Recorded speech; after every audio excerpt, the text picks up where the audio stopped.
The broadcast is live. It is live. It is live. It's live. Live. Are we playing the music anymore?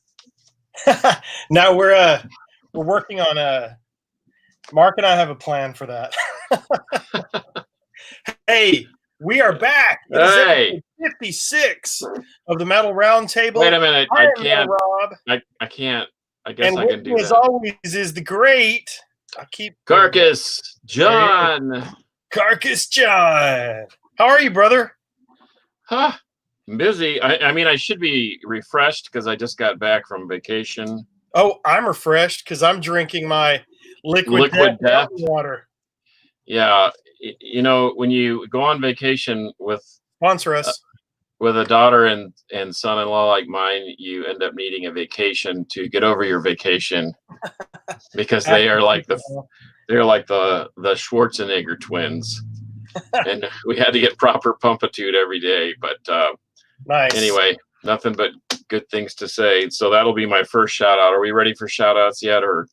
Well, hang on. The first order of business, as I was reminded in episode 55, is whether I can read your shirt. And obviously, I'm not an idiot, and I can see that says Viking on it. Of course. I thought I'd give you a layup since the last week was, I didn't even know what the last one said. Here's mine. Great. Yeah. Nawabam King Satan. That's going to tie into our episode today, by the way. Oh, no. Well, mine sort of, the Viking sort of ties in, not because I'm going to talk about a California thrash band, but I'm going to be talking about my Viking heritage in my shout outs. But anyway. Okay. All right. Do your shout outs, man. Okay. Shout out to Mara and Ingrid Sorby and her husband, Brandon, for hosting she is affectionately known as Carcass Spawn. Yes, because she's my daughter, and she's working hard to get ready for a bodybuilding contest in the spring, since this whole COVID thing has just freaking annihilated. Not only, I mean, I think she could probably take you. She could probably take you, and if not, she has her license to carry. I think she also can take you. She probably, she can. I'm not going to even lie about it. But we talk about how it affects the bands and how they're not able to tour and whatever. But there are people that are working out every single day, trying to look fit and trying to go to these contests and these CrossFit deals and these physique things, and they're not able to make their money or pimp their proteins or whatever they do, because for the same reason as we can't get together as people. So we actually went to an event Saturday, and we had half the room was 6 feet apart, and the other half the room was, if you just wanted to put caution to the wind and get as close as you wanted. So with a mask on, of course. Right. So anyway, so shout out to them. Appreciated their hospitality. And speaking of this whole COVID thing, it was a weird thing because I wasn't able to see our friend. I went to Salt Lake City, Utah. Wasn't able to see our friend Kevin at the heavy metal shop because he was closed until the following Monday. So I knocked on the door of Diabolical Records, and they were kind enough to let me in when I said, "Boo-hoo, I came from Texas to see your little shop."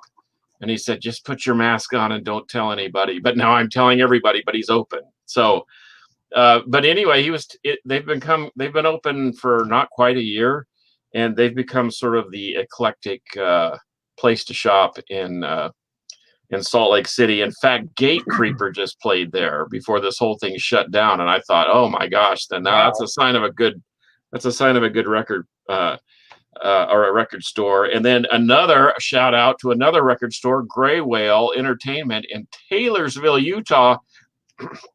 I couldn't wait to tell you what I found. I was going to just make it a surprise, but I had to tell you anyway.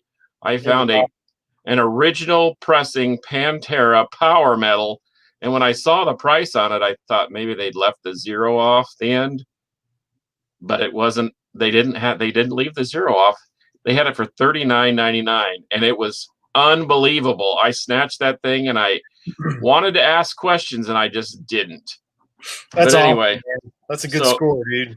So good on them. And then I've got we had talked about some books. In fact, you had got a book from Casey Orr, or you had got some stuff from Casey Orr. So I'm gonna pimp out his stuff, The Art of War. I think I mentioned this, and it's a really, really cool book. It's like a compilation of all his stuff, which is really cool. But the shout out to the mighty Charles Sepulveda down in H-Town for sending me a copy of this. I'd given him a stack of music, and he's the bass player now for Cemeterian, which is Daniel Sawblade Shaw's new joint. But Murder on the Front Row. And then I just noticed as I opened it up that it's autographed by one of the one of the authors, Harold. So that's pretty cool. So I'm excited. So those are my shout outs. It's been a good week for stuff. And like I said, the trip was awesome. I mean, when you go up into a canyon and you see mountains and green trees and it's 63 degrees in the middle of July, right? It's a real blessing to be there. So those are my shout outs. What say you? Well, first of all, I'm just going to say this like it is. I'm shouting out Liquid Death Mountain Water. Their marketing got me. I am not getting paid for this. I paid for this can of water. I've bought several cases now. I absolutely love it. And what mountains do they make them in? Is it Colorado? No. Hang on. Utah? Austria, brother. Austria. Holy smoke. Those are real live mountains. I'm down for recycling and not using plastic if I can help it. I mean, everything's got plastic in it, it seems like. But hey, every little bit helps. I love the product. I love the marketing. I love the promotions. I love the funny cartoons. So I bought it, man. Hook, line, and sinker. I'm a fan. And I am shamelessly asking, hey, we could use a sponsor for the show or a couple of cases of water, whatever, man. That was shameless, but I'm a fan of the can of Liquid Death. Fan of the can. All right, a couple other things real quick. And one, this is your copy of a CD by a band called Rot from Casper, Wyoming. Oh, man. When I was in a band out there in the mid-'90s, when I was stationed there in the Air Force, we had a dude in our band named John Creedy, and John knew these guys. And I didn't realize they had been around all this time. That's been a long time ago there, Metal Rob. Dude. So he sent me Carcass. So he messages me the other day and says, hey, I want to send you some CDs. My buddy's band did another album, and he wants to send out some discs. And I said, well, cool, send me one. Well, he sent me 5. So one for me, one for you, one for Spicoli, one for Thrash and Allen. And then I'll have another one for the archive in case somebody needs it, which takes me to my next quick shout out. I actually recorded a show like a teenager onto a cassette tape the other night. Yep. Spicoli was doing his thing, and I wanted to hear it, and I recorded it on a cassette. Oh, my gosh. That's old school, brother. Yeah, I knew that would take you back. So shout out to Spicoli. I can't wait to listen to this. But here's the coolest thing that I have found this week, and then we'll get into the episode. Does this name mean anything to you? Yes. And what does that mean to you, that name? It's either the Stiff Records or the band, the hair metal band. Yep. This is in here somewhere. Is first of all Kenny Sizelove, drummer of local band Legacy. Oh, wow. This is basically what turned into Lillian Axe. Ron Taylor's on this singing. So wow. I found this in an antique mall when Henry and I went shopping. Henry Vasquez, that's been on the show, drummer of St. Vitus, and I went out the other day. And Krista pulled this up and was like, I think we were just talking about this. And I'm like, give me that. That is a major, it rivals the Pantera score, but I'm sure that your price was about what you should have paid for that. I paid more than you paid. Really? For your record. Yes. And it's impossible to find. So I'm stoked. I did. Yeah, I paid a pretty penny for it, but I was excited to do so, and I'm hoping to run into Ron. I want to have him on the show one of these days, and then get him to sign it or at least reminisce about it. So I thought that was pretty. Well, pretty stiff cool, as in man. Hairspray, not as in other things like the punk version. Yeah. Stiff Records. But Yeah, anyway, not Stiff Records. Nope. So that was it. And I'm going to try this one last thing if I can do it. First of all, I want to tell everybody we've got a website now, themetalroundtable.com, and it'll take you, it's just a launching pad for links to other stuff, but it will take you. there it to the is. episode. Oh, So if wait, you have there a it hard is. time, you have a hard time thinking about all of that, go to the Metal Round Here, I can't, the camera is always. Yep, there Go to you the go. metalroundtable.com and you can get to me, you can get to the Carcass, you can get to the Facebook pages or whatever. But now I'm going to I'm going to do a death-defying screen sharing Production value. because I found something else that I love that I just subscribed to, and I'll tell you about it while it's on the screen. Watch this. Hang on. I'm reading as I do this. Share screen. We're having a production value style of production. Yeah, we are. Okay, well, forget it. Forget it. Oh, Forget no. it. No, it's asking me to jump through a bunch of hoops, so forget about it. Then Okay, if they're not anyway, flaming I'll hoops, tell then you you about should it. do it. Anyway, I'll just tell you, I can look at it on my screen while I talk about it. So, my buddy Scott Waters, that is the owner of No Life Till Metal Records. He also does a killer YouTube show that you should check out if you don't know Scott Waters. He turned me on to something called the Metalhead Box. So go to the metalheadbox.com, and you can choose different tiers. I'm going to get my first box this month, and for $40 you get like a t-shirt and a DVD and they throw all this different stuff in there. So every month you get this box of metal swag, and you can pick power metal, thrash metal, heavy metal, black metal, death metal. You can choose your genre and you can change it if you want. Like he got a killer t-shirt. I don't remember what the band was, but he got a copy of the Murder in the Front Row DVD in his box last month. what? And he got and he got a freaking Merciful Fate enamel pin and some Oh, yeah. CDs. You showed me that. I'm like, that's the coolest thing ever. Yeah, it was awesome. So anyway, again, not sponsored, but seems like a good deal. I checked it out. So if you're interested, go to the metalheadbox.com. Now, having said all that, 13 That was minutes. a cool shameless request. I liked it. Yeah, dude, the metalheadbox.com. You need to check that out. So that brings us finally to our episode. We are going to talk about, in episode 56, the best live concerts that we have seen. So I figure we'll just kind of trade off, and not any certain number. I don't want to go too long because we could go all freaking day. Yeah. So one of mine, I'm going to go back to your Pantera story. And I may have told part of this story before. When I was a young buck in high school, Pantera came to town, and I missed it because I was grounded for grades. That was when Terry was singing for them. So the next time they came to town was Power Metal era, and my buddy and I snuck into the club early that day and to see if we could see Soundcheck or whatever. Well, we did see Soundcheck. We walk in, there's not a soul in the place.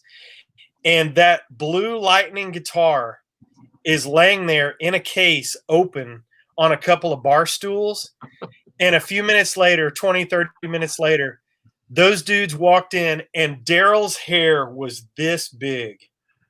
And they walked straight up to our two stupid little skinny asses and said, "Can we sit here with you guys?" And we were just like, "Oh my God." We were freaking out because, of course, they were local legends, And then, so that was definitely one of the loudest, most energetic shows I'd ever seen, because those dudes, even when they were indie, man, when they were, doing the DIY thing with their album releases and all that stuff, they were bringing pyro and killer sound and So that was a pretty good one. That was a really, really good live show. I remember lots and lots about that concert and being there that night, and the guys were all very nice to us.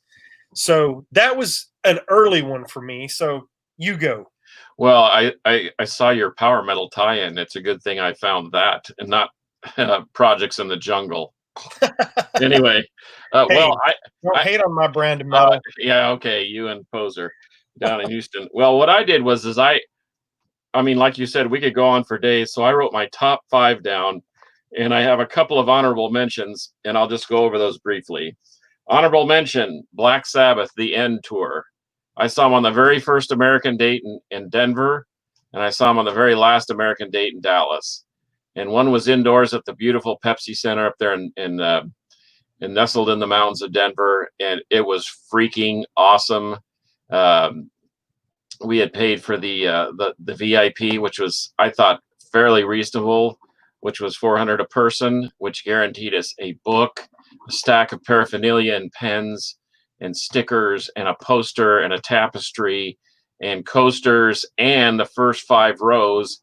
And we got to go to sound check, which, as I understand, we didn't pay the $1,000 for the VIP, where you get to stand and get your picture taken and then leave, with no interaction, by the way.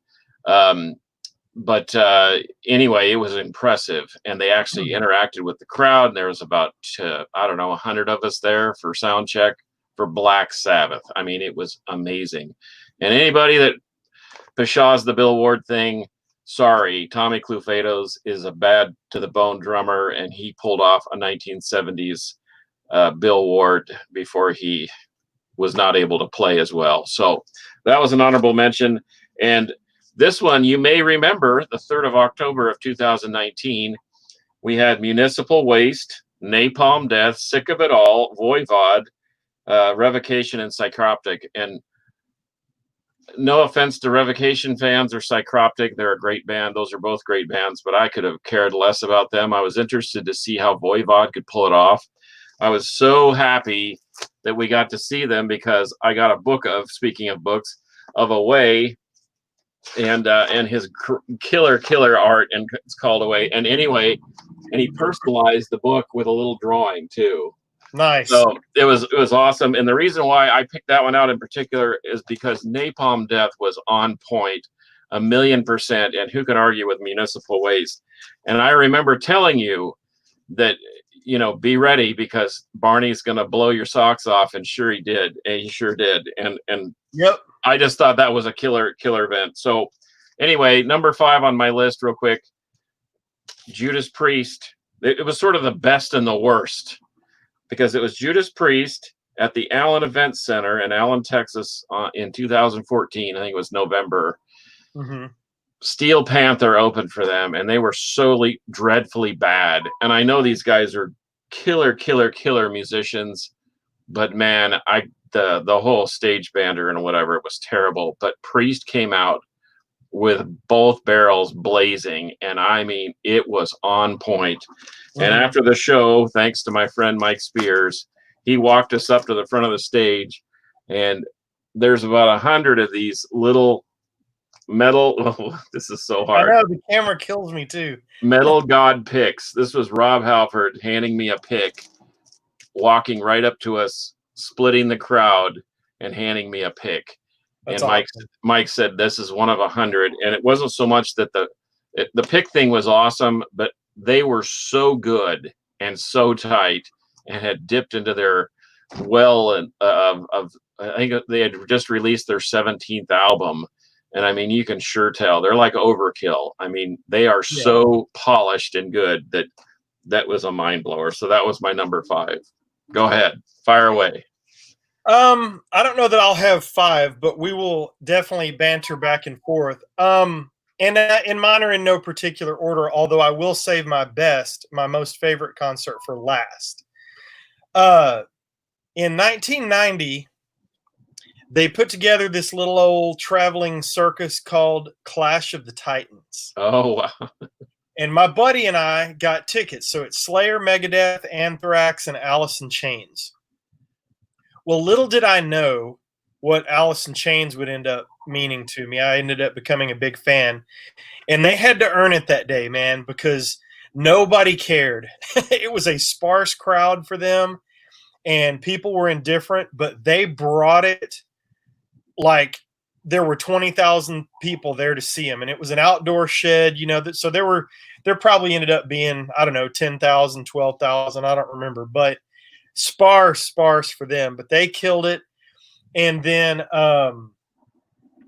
Slayer played, and they were great. That was the Seasons in the Abyss tour. I was blown. Oh, I'm telling too much of the story up front. Hang on. So we get there, my buddy and I get there, and we've got tickets. They're not bad tickets, but we're like 14, 15 rows back, off the middle. And we're sitting there waiting, and this dude walks up to us, and he's just got this whipped pup look on his face. And he says, "Hey, our tickets are in the pit, and I'm scared to be that close. Do you guys want these?"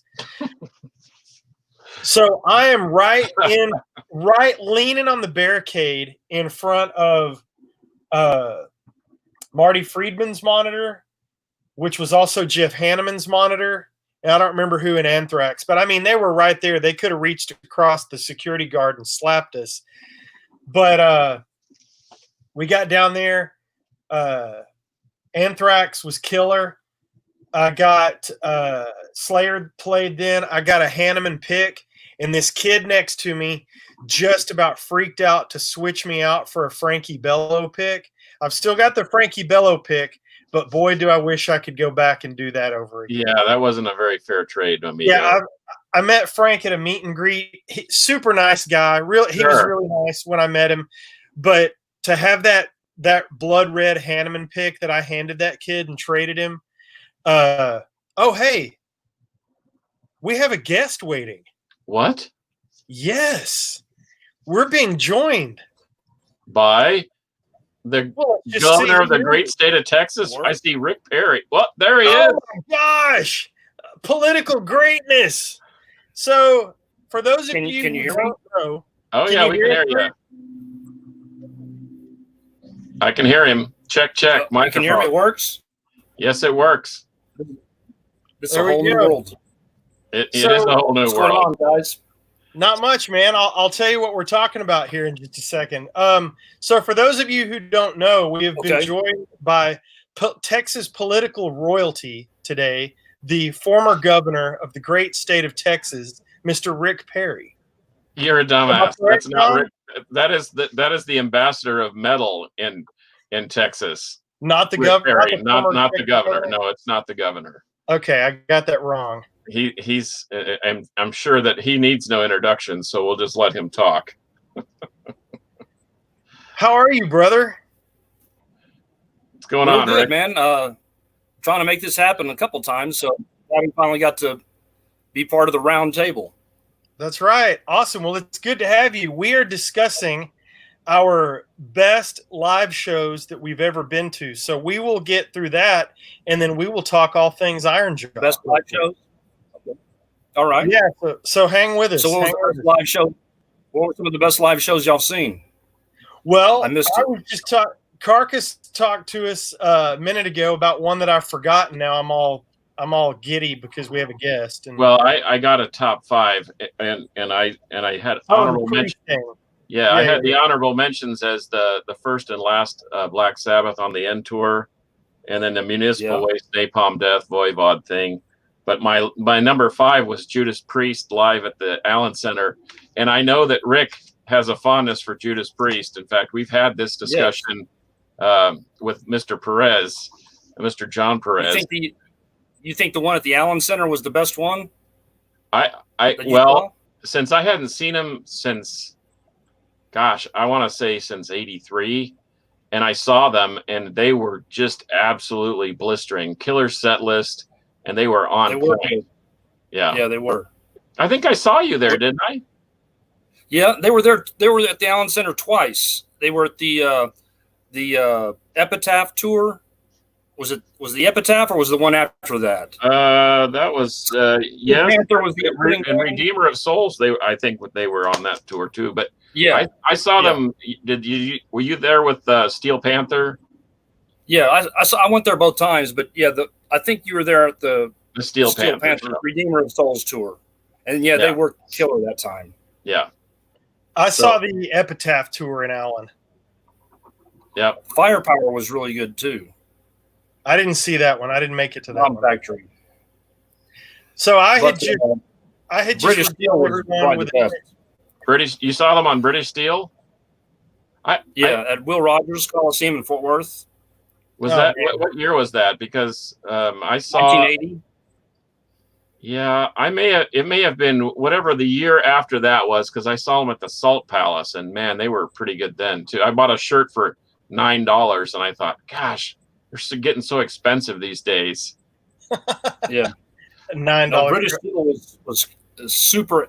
I saw him. I saw him before that. I saw him.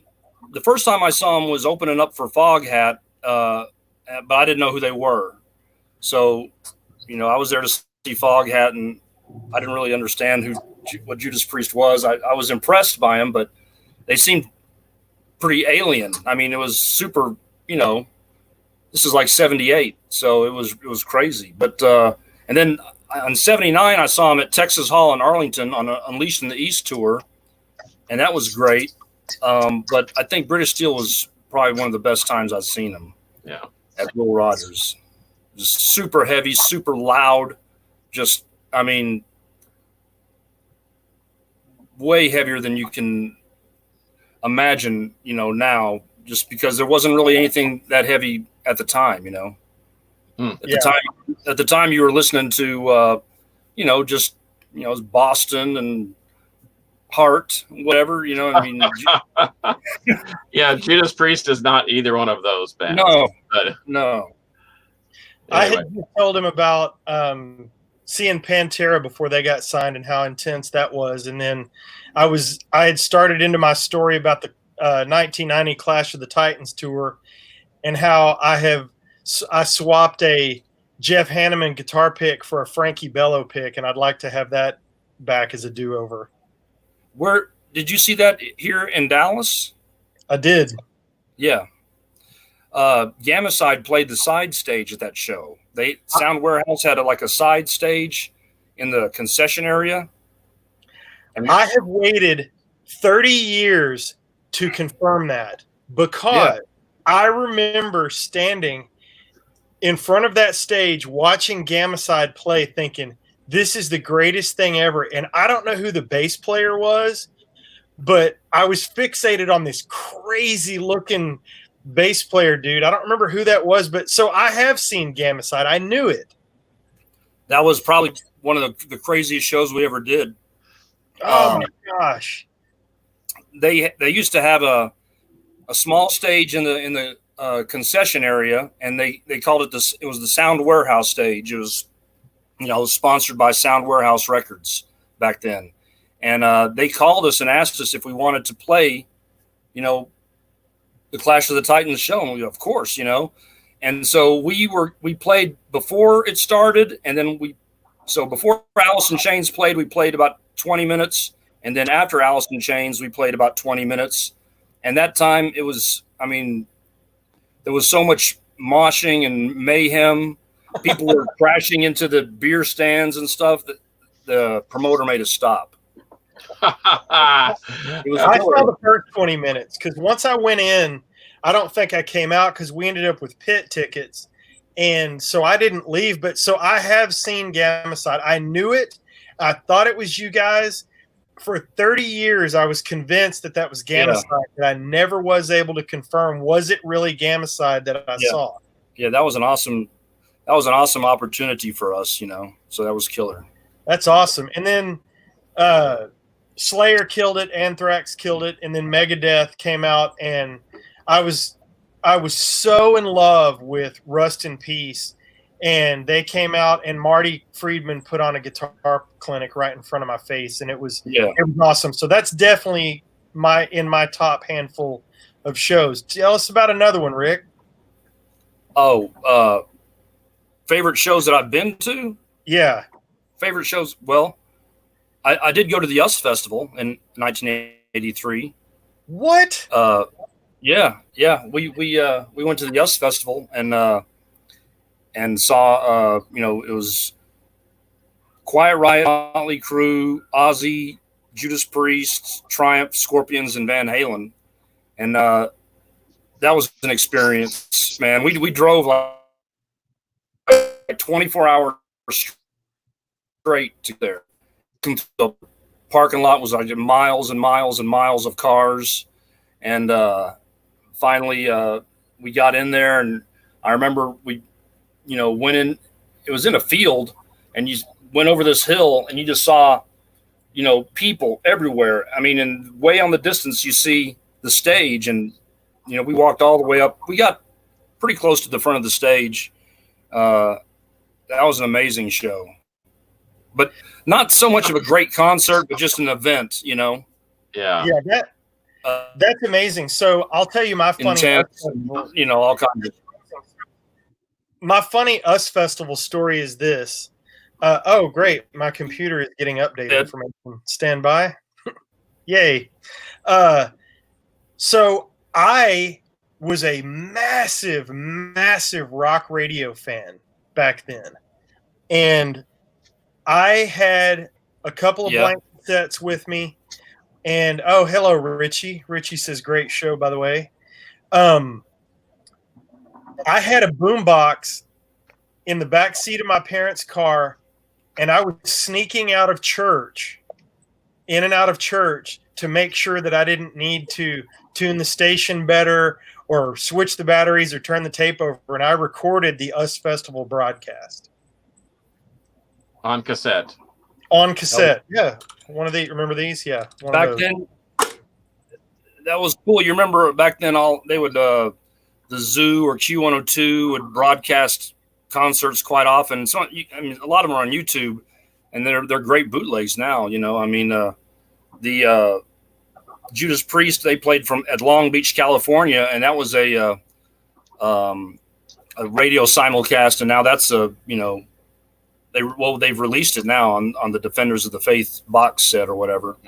But yeah, I have that, and that I also back when the radio would just play, whole concerts, or I remember on Sunday night they would play a whole album, a brand new album. They'd premiere it, and I would, I think I taped Black Sabbath, Heaven and Hell, and a couple other ones that, on Sunday night when they would, play a brand new album in its entirety.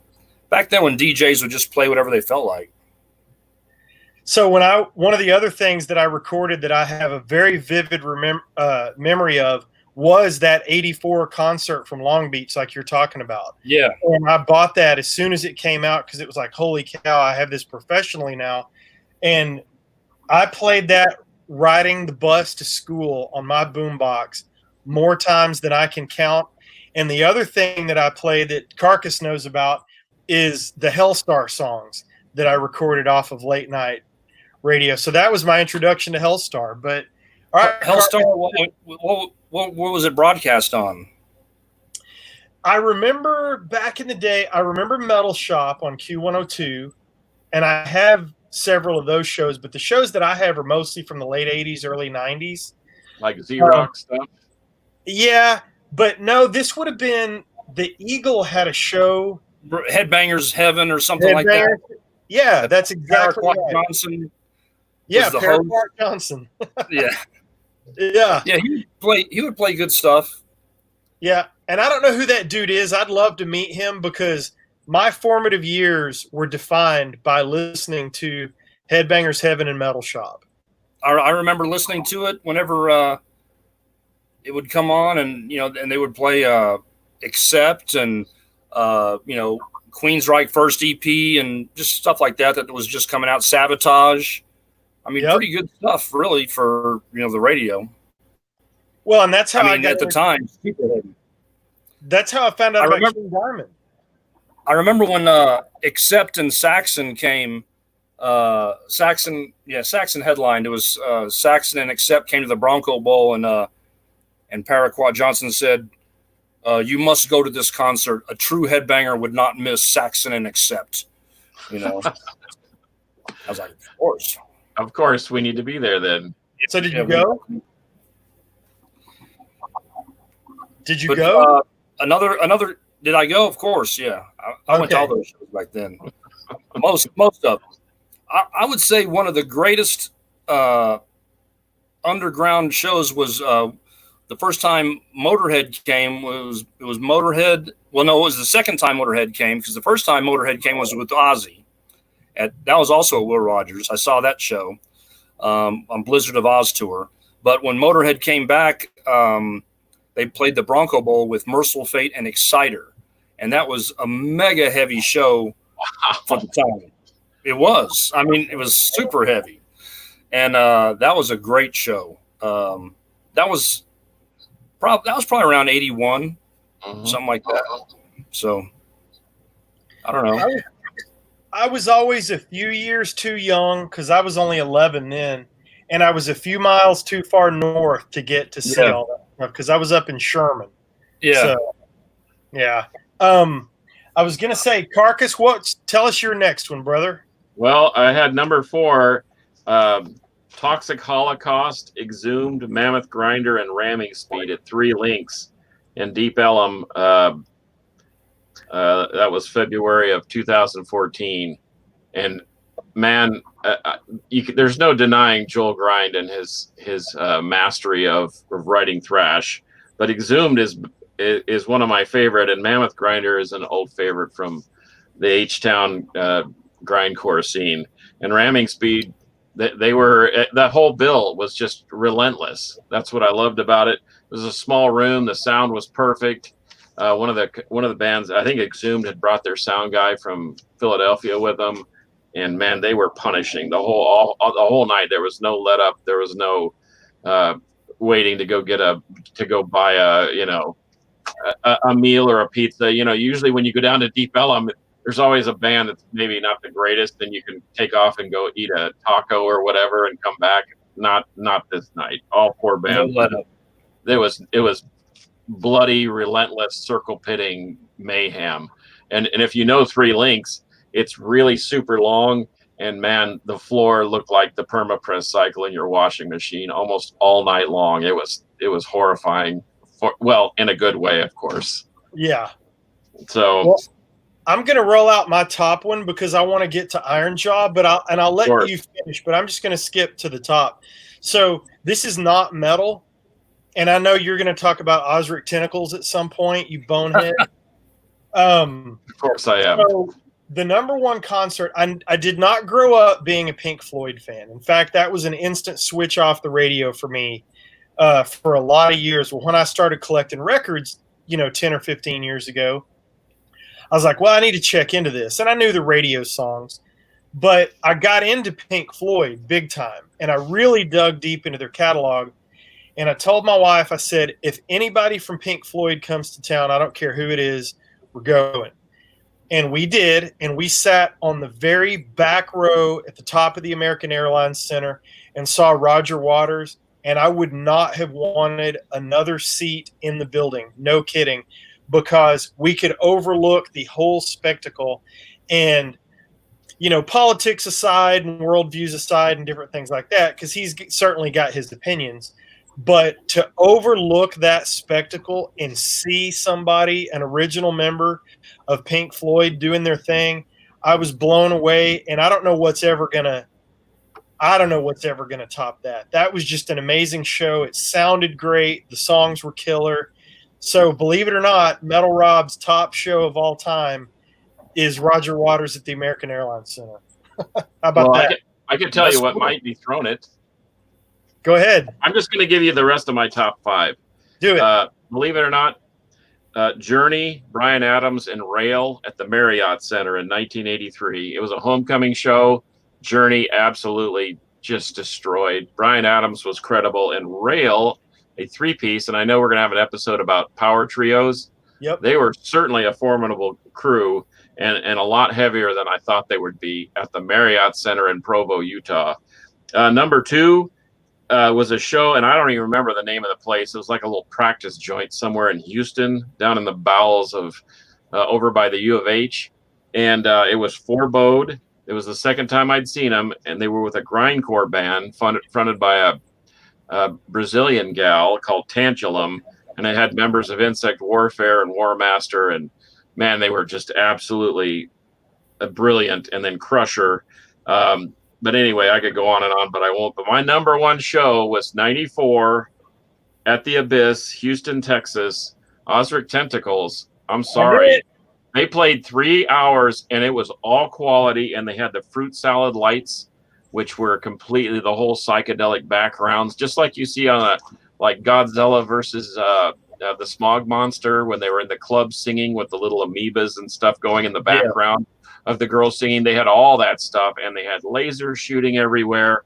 And I crazily tried to record it on videotape and caught just the first hour and a half until my tape ran out. I didn't realize they were played 3 hours.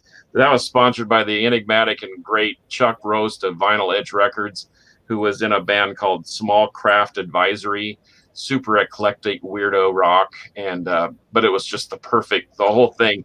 And I don't know, Rick, if you've played the Abyss or not, but it was an old Catholic. It was an old Catholic church. Do you remember that? And they removed all the pews, and the stage was basically the setup where the priest would do his thing. So it was a magical night, and nobody has topped it since, although there's a lot of people that's gotten close. And I mean, you start seeing so many live things that it's hard to, you almost have to break them up into categories.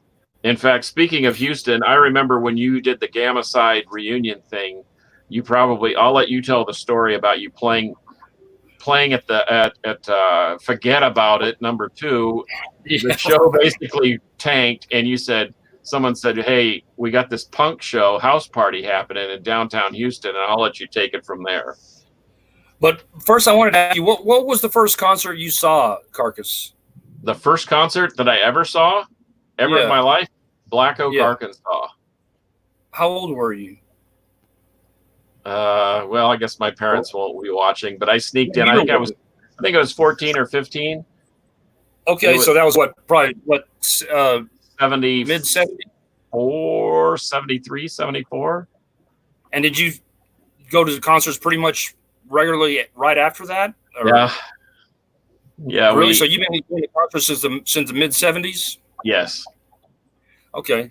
Because your top 5 are all pretty. Yeah, I know. But the problem is once again, I could qualify all this. That's like the opposite of me. It's like the ones that I think of as really impactful are surprised some of the ones that I saw way back when. But you're like really excited and inspired by some of the stuff you've seen in recent years. Well, the thing is too is I don't think I really understood the whole grandeur of the thing. I mean, we sat on the front row for Black Oak, Arkansas, and all I knew was Jim Dandy to the rescue. And then when Ruby Starr came out, put her foot up on the monitor, I got a real education on That's awesome. some other things. And the fact of the matter is I just didn't understand what was really happening. It was just loud and raucous. And then the more I went, the more I understood, wow, this is really cool. And this sounds, and what I would hear on the records was translated in a different kind of way. And so I got to appreciate them more and more rather than being kind of afraid like this was a whole new thing. I mean, I was sub 16. So, and from a very, I don't want to say a very strict household. How about that? And so in seeing bands like Kiss and whatever, I appreciate them more now because they're still doing what they did back then. Like the Priest thing. I saw Priest early on. In fact, like I said, when I saw him at the Salt Palace in like 81, 82, something like that, they were phenomenal. But, I was like on a date. So it was like, oh yeah, hey, you like these people? It was almost like you're distracted. And yes, I was on a date too at the Allen Center, but I had seen so much music that when I saw that and saw them play those songs from 81 or the 70s, I was like, man, these guys are super impressive. I mean, you see the byproduct of 30 years of touring, or 17 albums. It's like every time we see Overkill. In fact, Rob can attest to this. When we saw Overkill the last time at Gas Monkey, we just shook our heads thinking these guys are so amazing. How do they stay this consistent? You know, it's like you almost have you're blown away when you're a kid and it leaves an impression. But I think you have a deeper appreciation the older you get, because you're that old too, and they're still kicking it. You know what I mean? Yeah. And it's I don't know. I just think it's an appreciation thing. That's okay. But to your point, I mean, all those the albums are what form my music taste and format and so forth. But the later years of listening to them still playing and still being on the road was, I guess, I just formed a greater appreciation. Yeah. Okay. So, I'm curious. Yeah. But speaking of a greater appreciation, I can still listen to Gamma Side Victims of Science, and I can still listen to that Puncture stuff that you did back in the day. And right. I think I have a better appreciation for it now than I did even back then. And so why don't you talk about kind of your influences and what you and the way you sort of transition? Because I know you were in Warlock too, which was a completely different. Yes, Warlock was a completely different thing than Gamma Side, and we have some Gamma Side fans out there. Of course, it's TJ Lewis from Fourboat, our house band. But anyway, so maybe just kind of skin through that, and then the weirdness in Warlock. In Warlock, it was just the early days of metal, and I was talking about this to someone the other day. I can't remember who it was, but there was no subgenres of metal. When I was in Warlock, it was heavy metal, and it was not unusual to listen to Motley Crue followed by Venom. That was common. It was all metal. Listen to Crocus, listen to Aerosmith, listen to Holocaust, Bitch, Plasmatics, Judas Priest, Tank, whatever.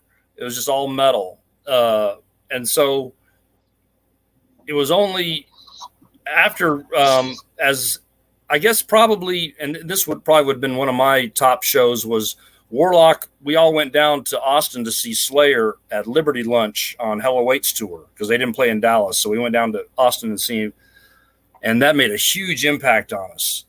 And around that same time, I think the SOD came out, and we went to started going to some punk shows and seeing DRI and the Offenders, and that started kind of getting mixing in with the more traditional metal influences that I had.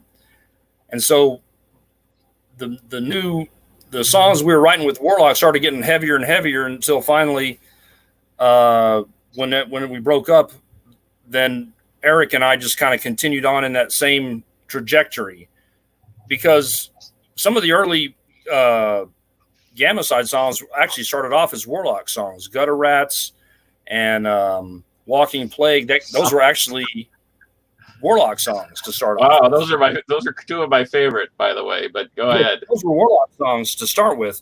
And then so we just kind of continued on that path, and it was just it was weird.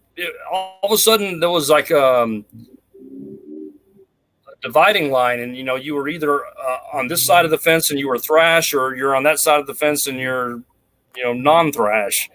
And nowadays I don't care about that, but back then it was important, and you don't want to be a poser, so you stuck to one side of the fence. And so Gamma Side just said we're gonna be as thrash and as we can, and it was just seemed like everyone was in a contest to be heavier. And so we definitely made a conscious decision to be fast and heavy, because we had other songs that we wrote sometimes that just didn't fit in with the Gamma Side style. And that's not appropriate for Gamicide. So, we just stayed thrash. And, we had a pretty good run. Now it seems like Gamicide is getting a whole new appreciation from the internet, as people all over the world love Gamicide. Well, to my point, I think that, and with the internet, you're able to your audience is certainly broader than it is in Deep Ellum or at the what is it, the Tombstone in Arlington or the places like it. And I drop that on people all the time, that when they come over and we just hang out and listen to whatever, and they're like, what in the world is that? That is, and it's like, you've never heard of this. And it's almost astonishing to me that you haven't heard of Gamicide, because I would certainly place that in the top. I was going to say top 20, but I'm going to put that in the top 10 for sure of thrash albums all the time. That's awesome. I mean, and I have people that write me and email me and stuff, and they have just discovered Gamicide, and it's like become an undiscovered rare jewel of thrash, but I mean, I'm glad people love it. I mean, it's not really what I'm into anymore, and I don't really have a desire to play that kind of music, and I don't even really like it that much. But I'm glad people do. I don't. Well, what do you? Speaking of that, that's a nice segue. So what are you doing now? I know it's called Iron Jaw. Yeah. So take it and run with it. Well, Iron Jaw is basically just me. Because in Warbeast we were playing thrash also. So, whenever Scott and I, of course, from Gamicide, we were playing with Bruce, and we kind of continued that thrash path. In fact, the most of those songs on the first Warbeast album were actually Gamicide songs. We were planning to do a reunion album, but it never happened. So they ended up being Warbeast songs, like Plague at Hand and The Controller. Oh yeah, and Self Gamicide songs. I could almost hear Varnum. But, that didn't happen, so we went with Warbeast. Yeah, well, I mean, I think he did sing him whenever we did our reunion show. Yeah. So he did Self Will Run Riot. They had some of them had different lyrics, like right. The Plague at Hand was called I Hold the Bomb, and those were some other lyrics that were slightly different. But anyway, my first and what really I got into whenever I was 16, 17, 18, and that's Judas Priest, Black Sabbath, Iron Maiden, Saxon, Ted Nugent. That's the kind of music I wanted to play. And so Randy from Rotting Corpse wasn't in the band, and so he and I started playing together, and that's pretty much the format we wanted to follow, was that kind of music, and not specifically trying to copy a sound or a style, but that's just what comes out naturally, Sure. rather than trying to put blast beats into it or something like that, where there don't need to be any blast beats. No. Just let it. I guess to me, what Iron Jaw plays is heavy metal, but probably to younger kids that might hear that kind of music, it's rock and roll, right? You know what I'm saying? Well, I mean, it's almost like you've circled back to what got you to the dance, i.e., like you said, the heavy metal side of things. And so, in lieu of the shortness of time, what's happening with Iron Jaw? You're ready. You've got a full length recorded and ready to rock and roll, and someone's working on the artwork for you. Yeah, that's right. You're working on the artwork, and we have 8 songs recorded, and it would have been out by now, but we couldn't play gigs, we couldn't really do a CD release show, so we're just been kind of stringing it out and putting out a video every month. We're going to do another video. I imagine we'll eventually put it out probably here in another month or two. But yeah, the album is called Chain of Command. It's 8 songs, and I'm really happy with it. I think it sounds good. We did it at a friend of ours, a friend of Todd's. His name's Josh Woodward. He's in Arlington, has a home studio, and I think he did a really good job recording and mixing it. And yeah, I mean, I love it. It's I'm as happy as I could be with Iron Jaw. I mean, the music, the style of it, it's perfect for me right now. You know, I just wish we could play some live shows. That's the only thing. Hopefully soon enough. I'm hoping too, because I know that you've had several shows slated for the local area and they've all been canceled. But yeah, I mean, so now we're not going to try. I'm not going to try to jump on every hopeful opportunity for a show. I'm going to wait until there is bona fide gigs happening for a month or two, and then I'll say, okay, now it's safe, and we'll go ahead and play some shows. But if there are no shows by October or November, then we're going to rent a place and just do a invite only. And well, save your money. There's a pretty nice little space in here at the Casa de Carcas. We've done live shows before, and okay, you'd be more than welcome. They'll have to do a secret knock. It'll be right. Yeah, that's like right. Between 7 and 10, not anything past that.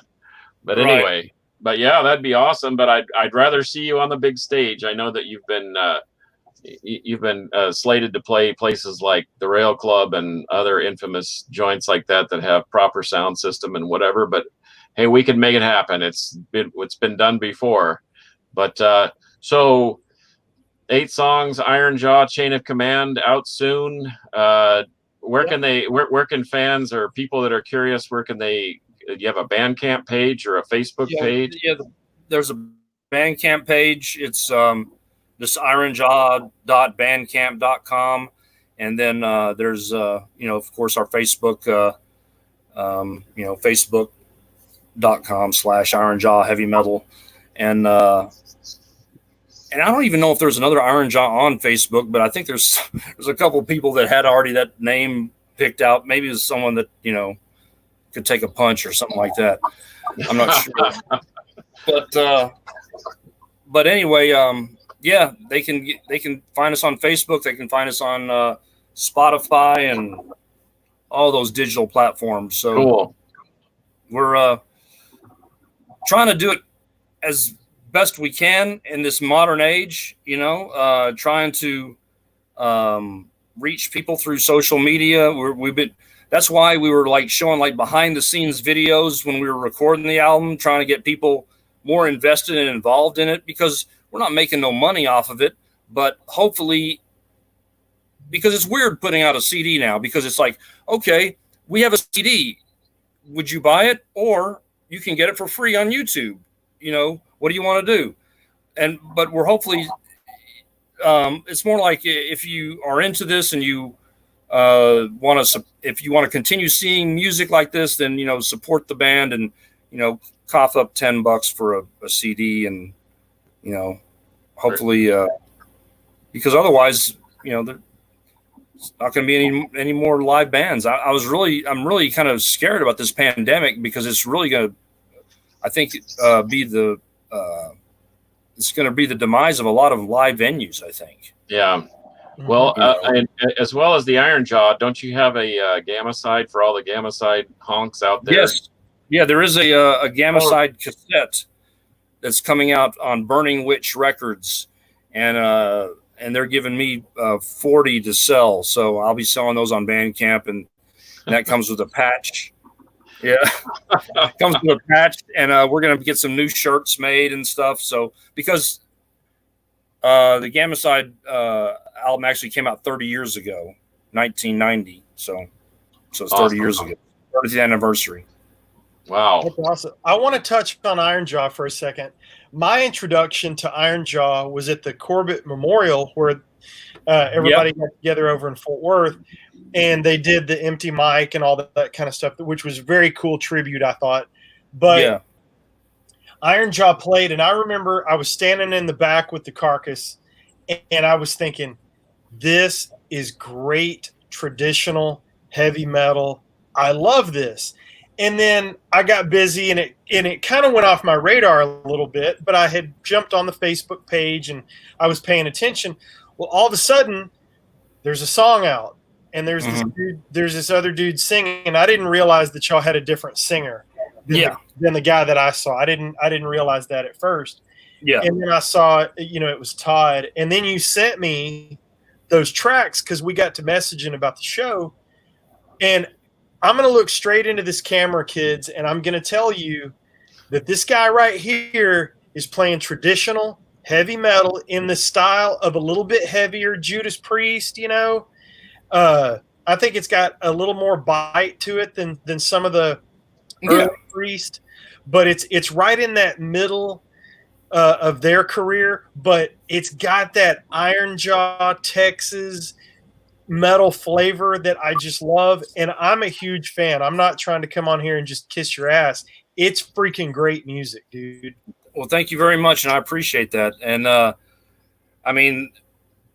that's basically what we're going for is, that kind of classic metal sound. But you can't help but have some Texas in there. I mean, we're in Texas. We're baked under the Texas, scorching heat all the time. So it's going to inform everything. It's kind of like whenever we went to New Orleans and did the War Beast album. I told Phil one of the nights after we were done, I said, man, this would not have sounded the same if we'd recorded it in Texas, because you started getting that swampy rhythm in there or something like that. And Texas it flows in our veins, but this is Texas heavy metal. If Judas Priest was from Fort Worth, it would sound like Iron Jaw. So there you go. I think that's right.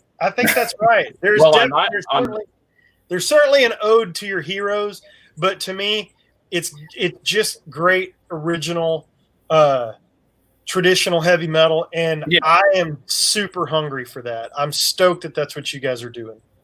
And I think other people are too, whether they know it or not. I think whenever we were playing shows, of course, we'd be playing with death metal bands and different kinds of bands, and people would respond to us always really well, because I think that kind of music just comes across live, and even if you've never heard it before, you can pick up on it. Like you said, like you were at the Bruce Corbett show, you hadn't heard some of those songs before, but they're direct and simple enough to where live it just comes across and you can get it, and sometimes it's better to, instead of, playing a million notes and intricate, and I can do this and this and this and this, just a bam, sometimes that's more effective, Yep. I agree, man. I love it. Hey, brother, thank you very much for hanging out with us. Thanks for coming on the show. Definitely hit us with all. You have to have at least three. You have to have at least three, because otherwise it's not a round table. It's like a banquet table. Oh, that's right. Yeah, it's formal. One of us is sitting on the end, like king, or a booth at Denny's. Oh yeah, yeah. We've been to plenty of those late at night after a show. Good grief. Yeah.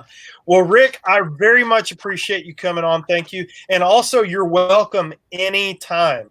If you want to come on and chime in about something, you've been talking to the Carcass and you know what we're talking about, or even if you don't, sit in with us. Do y'all do it at the same time every night or every week? Yeah, every Tuesday, 5, live at 5, baby. Okay. All right. And if you've got somebody, we usually practice on Tuesdays. Maybe one time we can do it from practice or something. That would be perfect. And just throwing it out there, if you've got any connections that you feel like they need to be exposed to the Metal Roundtable, to further their career, because we do have 76 subscribers, so that's good. It needs to be 7,600, not 76. Yeah, I'll definitely spread the word. Awesome. Definitely spread the word. Awesome. Thank you again for being with us. We are going to sign off. And as always, you know how we do this. Until next time, Carcass, you want to walk them through it? Yeah. At the very end, we say, until next time, metal will prevail. Then we flash the horn. So we ask you to participate with us. So Right. And the most fun part about this over Zoom and everything is that it lags. And so we're all screwed up and it's funny. And we're never in sync. All right. Yeah, right. All right, kids. Until next time for episode 57, I am Metal Rob. That is Carcass John. That is the Governor Rick Perry. We will see you next time. Metal will prevail. Okay.